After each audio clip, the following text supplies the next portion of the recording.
everybody, and welcome to a new episode of Open Up, where we open up the conversation. To my left, as always, RC, and I'm Mike. So let's get into it. First thing, as we said before, we are residents of South Carolina, and we got some South Carolina news to talk about. Yeah, we got it's a vaccine. I guess you would call it the anti-vaccine mandate, where they're trying to pass a bill so they don't have. So you can't, as an employer, ask a new employee if they're vaccinated or not. And I kind of agree with that. Now, the whole issue with people being vaccinated and unvaccinated, it's to each your own. Exactly, to each your own. But you can't make everybody do something. You would hope that people have the courtesy if they're sick, they would stay away. You would think. Common sense. But you can't obviously rely on that because some people just don't care. But then you have the extreme sides. You have we don't want you to live if you're not vaccinated type people. And then you got the other people who are all about, whatever kind of crazy shit they're talking about. And it's funny you said that because, as I read about the article, it's saying that, jobs now are actually asking employees if they are or not. And what's really funny about it is that now they're saying that even insurance, life insurance, now could cost you up to $100 extra if you're not vaccinated. Which again it's almost saying it's almost like being prejudiced. Yeah, it is being prejudiced. I mean, just because somebody's not the same way as the other person makes no sense. I don't understand why you would charge more to be unvaccinated. And you know what? How long does that last? Because right now it's the whole 2 years COVID thing, vaccines. But what about in 3 years? Are they still going to require you to be vaccinated to get insurance? See what I'm saying? How far does this go out? Yeah, once you open up that ball, where does it stop? Because it might be right now, which right now isn't right either. But like I said, 2-3 years from now, what is it going to be? Is it going to you have to have so many boosters to get insurance? Well, again, like they said, this might not even go through. But as we're talking about the vaccination, I mean, like you said, when does it end? I mean, with everything that the CDC is going right now, we might have another booster within 3 months. Exactly. And like I said, a lot of people, we want people to be healthy, we want people to be safe. Yes. But shouldn't be told, you're not told what to wear. If you're out of shape, right, and unhealthy, you're not told by the government what you have to eat. Even though you should be eating healthy and get healthy, right? It's the same situation. So you shouldn't tell somebody, you can't get a job here if you don't have that. Yeah. What about you can wear a mask? Well, then if you don't want them to wear masks, why are some places still say you have to be vaccinated and wear a mask? I mean, like they say, nobody has confidence in this. Employers can't ask you if you're pregnant or not. No. But yet they can. A choice that you and only you can make. They can ask that as well for potential employment or not, which again is just straight prejudice. Yeah. And I don't know if anybody knows, but we do, like I said, reside in South Carolina, where we also have a law where you can get fired from a job without cause. Yeah, was it fire at will state or something like that? Yeah, fire at will state. So. What basically means your employee can come downstairs, look at you sideways, and say, "Hey, you know what? I don't like you. Get out." Yeah, no reason. No reason. You're fired. And again, for employees to be asking about vaccinations when they can just say one day, go in there and say, "Hey, you're fired anyway." Well, I don't understand the reason for it anyway. Yeah, and is it because is the person who's trying to employ you, is he behind it? Is someone else telling him what to do?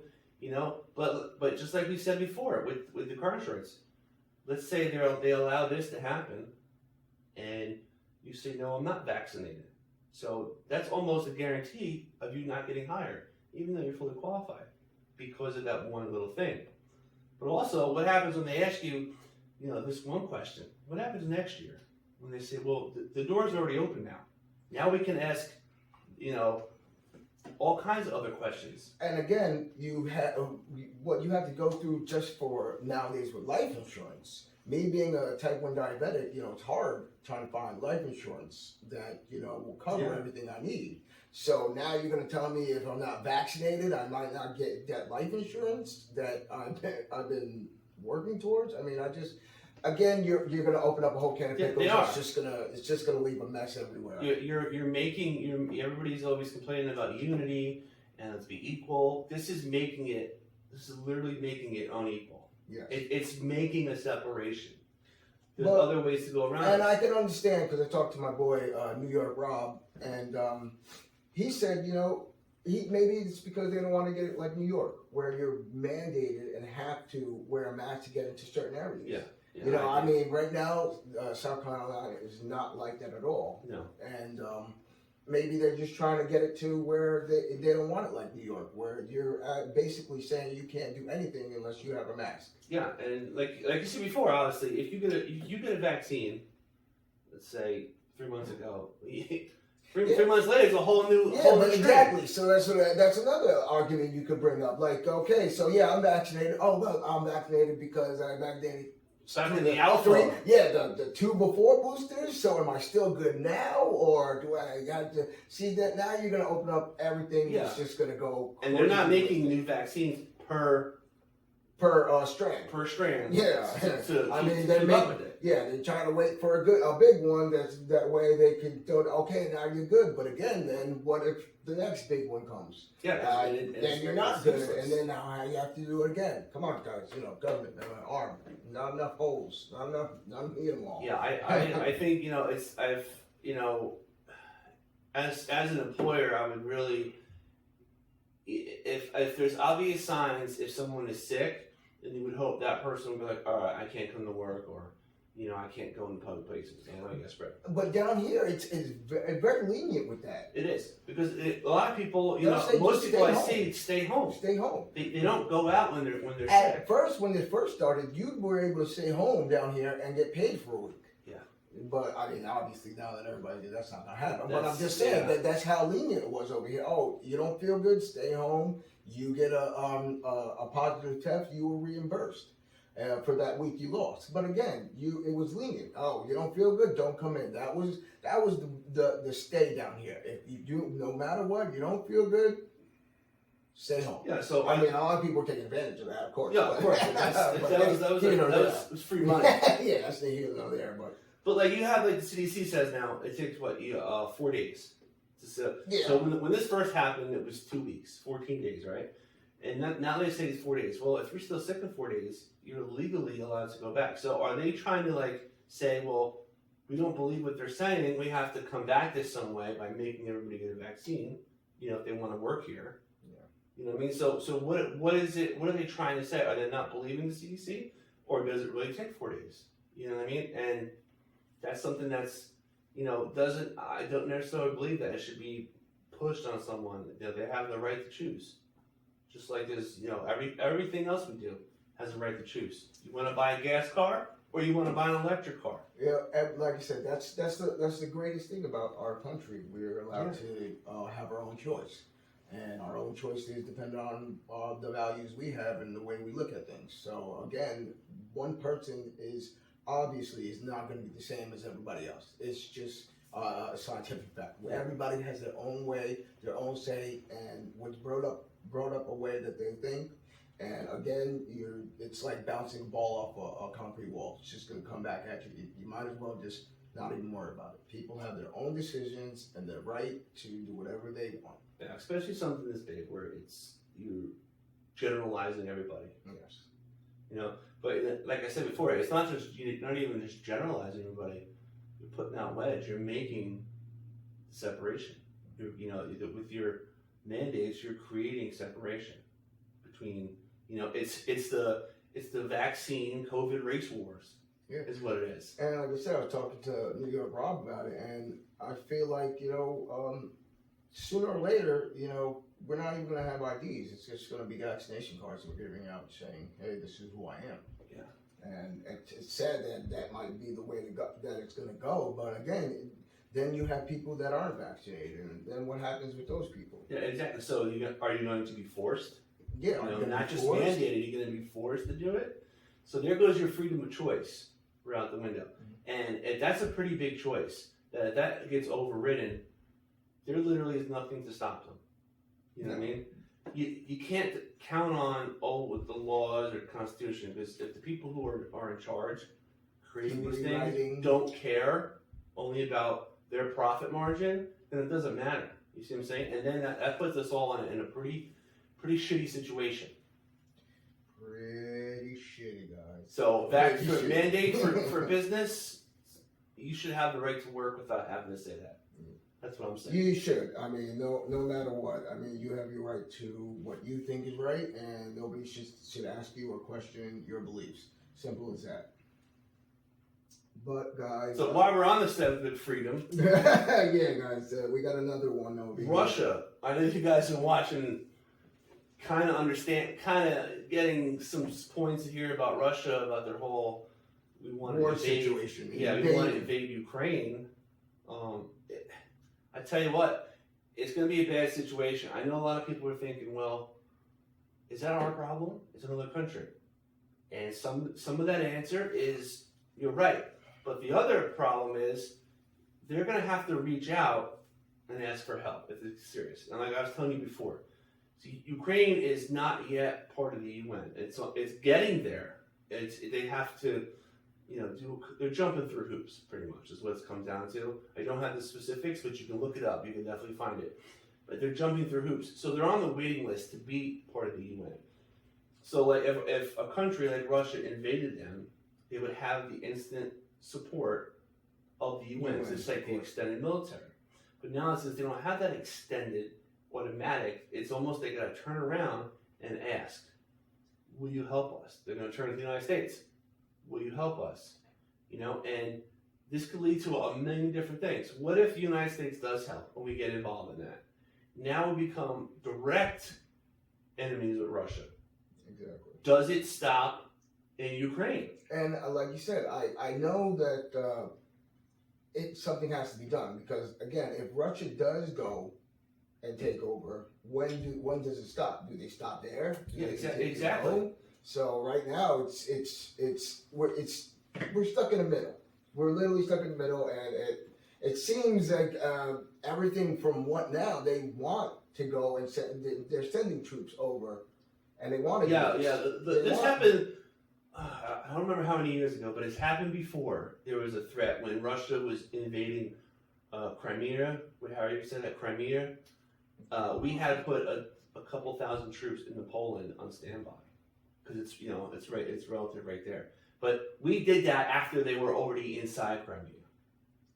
They haven't yet invaded Ukraine, and I was going through a bunch of stuff, and I was looking, and it's not just about what Russia this, Russia that. What about those people who live in Ukraine? Well, again, like I talked to my cousin, West Coast Manny, and he said the same thing. He said, look at it through Ukraine's eyes. Yeah. I mean, they're sitting there, and you got this powerhouse, Russia, that just says, hey, I'm going to walk all over you and take what I want.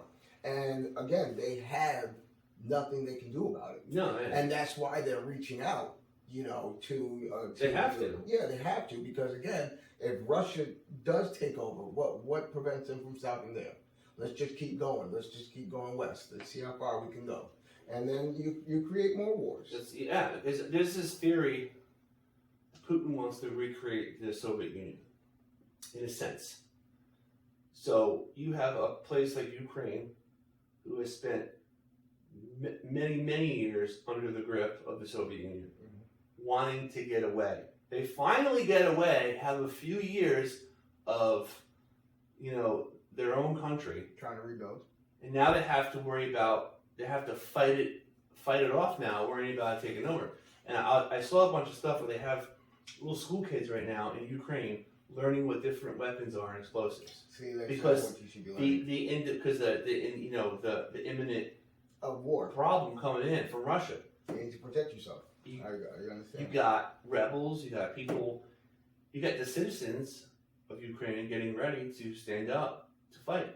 And, a lot of them are just saying, well, this could be done by February, whatever. it could be done tomorrow. We don't know. And since Russia is not part of everybody's world community, they won't always want to be their own. There's no sitting down and explaining to this guy. And to say Joe Biden is not the guy to do it, but Russia is he's going to do what he wants, and that's the really hard part. How do you negotiate with someone who doesn't care about the big picture? You know what I mean? His focus is like this. You know, Ukraine, Soviet Union. So how do you get across something like that? Where do you start with the? And again, I mean, the way it came up and came about, you know, especially that they saying, you know, that Russia was cutting oil flow, you know, to Europe and other places. So could that have been a reason for this? That's and it's exactly, and they're not giving a specific reason because there's everybody who speculates this is why Russia wants Soviet Union.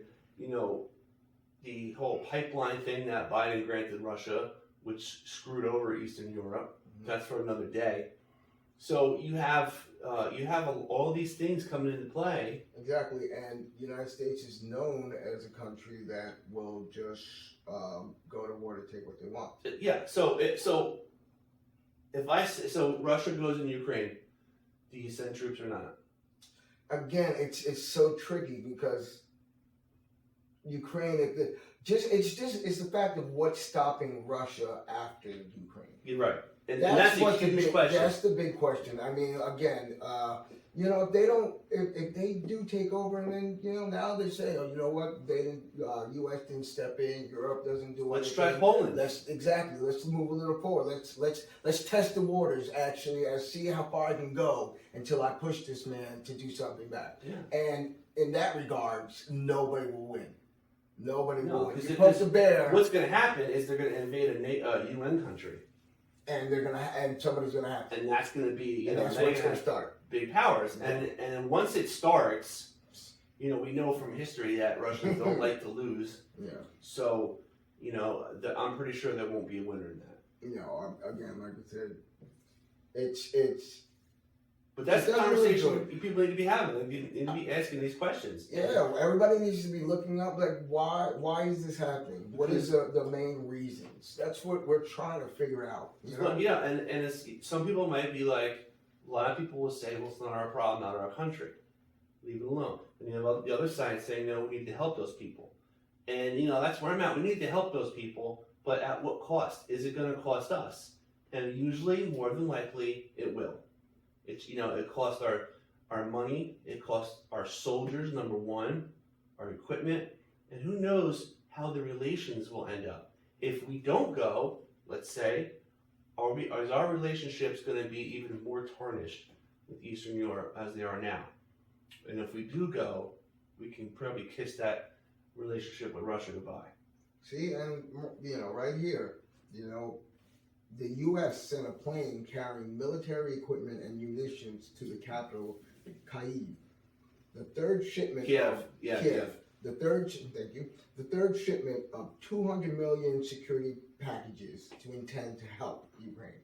So right there, I mean, does that even tell you that we're already in it? That's like, is it going to happen? Do they know something that we don't? Yeah, exactly. So again, guys, I mean, already the third shipment of military equipment, munitions. I mean, that was yesterday. Yeah.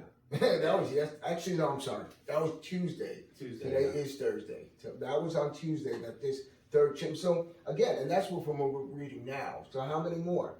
Is our foot already in the door? Are we too late? We can't step back. That's the question. That's the best question I've heard all day. Is our foot already in the door? Obviously, we only know what we're told through our media. But we also know that our media is told to tell us things that are only relevant to the people who own the media. So things could have advanced by now. We don't know. You know, we don't know. How long has this been going on? A few months? A few weeks? You know, why is there such a, you know, what's the word I'm looking for? A prediction of mid-February. You know, how would you know these things? You're not knowing it unless you know it's going to happen soon, and you're just preparing us. Basically, what it is. All right, guys. Again, man, this is what we're here for. We want to just ask some questions. I mean, you know, I know RC as being a friend of mine. He likes to get into it. He needs to know. I mean, I'm on a need to know basis too. I would like to know what's going on. And if you guys have any questions or you like the content, hit that like button, hit that share button. Tell your friends. I mean, we're here to answer questions as well as look up for information.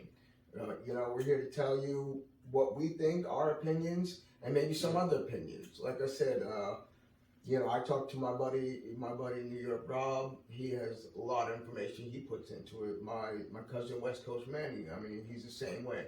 You know, everybody needs to know stuff. Everybody needs to know things. Send They need us to be updated. Send us your info in the comment section. Let us know. Yeah, I mean, you know, we're here, and that's what we do. Let's bring up the conversation. Yep, exactly. So, guys, to close it out, again, do more, be more, something I like to live by. Do a little bit more, be a little bit more in your life.